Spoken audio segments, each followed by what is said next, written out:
what? It's Reverend Ahmondra coming to you from the place where the original queens always speak their truth. You know, I get excited whenever I have a life event occur that changes how I'm acting and operating in the world. I had an event that happened and I realized I can create peace in my life.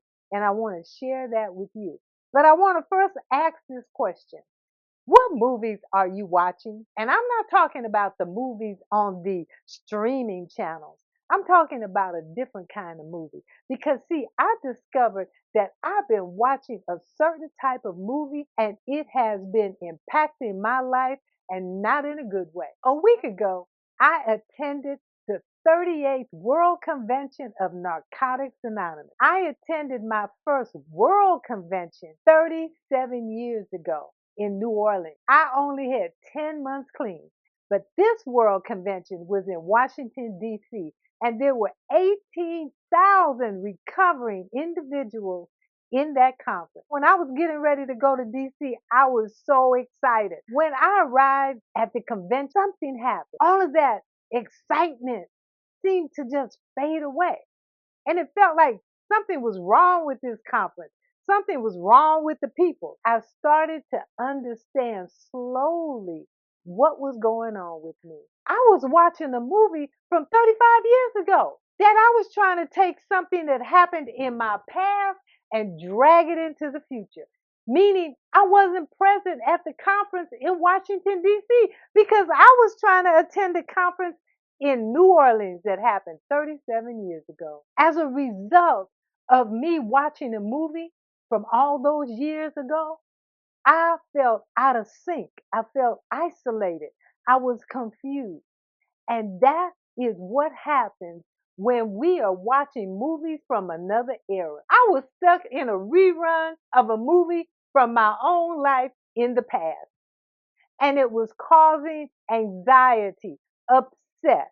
I wasn't satisfied with what I was seeing. And that was because I was living in today's world trying to access memories and make them relevant to today. It became crystal clear to me that I had spent a whole week living inside of a movie from another era. And when we do that, we begin to blame ourselves.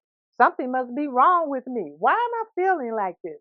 Or we begin to blame our surroundings. See, that's what I was doing at the conference. What's wrong with this conference? It's not like that conference. Of course, it's not like that conference. That conference happened 37 years ago. Or we begin playing what I call the comparison game. I start comparing my inside to someone else's outside.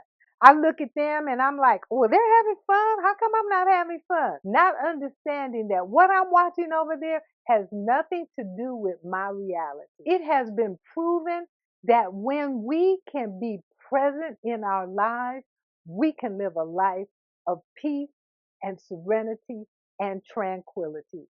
No matter what's going on around us, no matter what someone is saying, what someone is doing, or what we're seeing, or what we're hearing, we can have a sense of peace in our mind.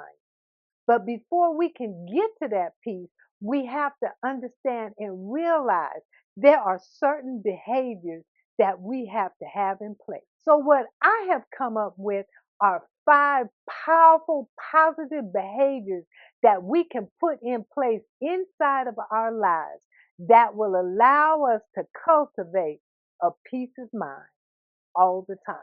But first, let me tell you this. The mind does not distinguish between the past, the present, or the future. So when you're looking at a movie from the past, the mind doesn't know that. The mind thinks that it's happening right now. And it will do whatever it can to try to help you bring that past reality into the present. That's why a lot of times we just get stuck and don't know how to get unstuck. So each week, I am going to bring a powerful practice to you. And we're going to talk about that practice. And I'm going to show you where in my life I can put this practice in place to have my life peaceful and serene.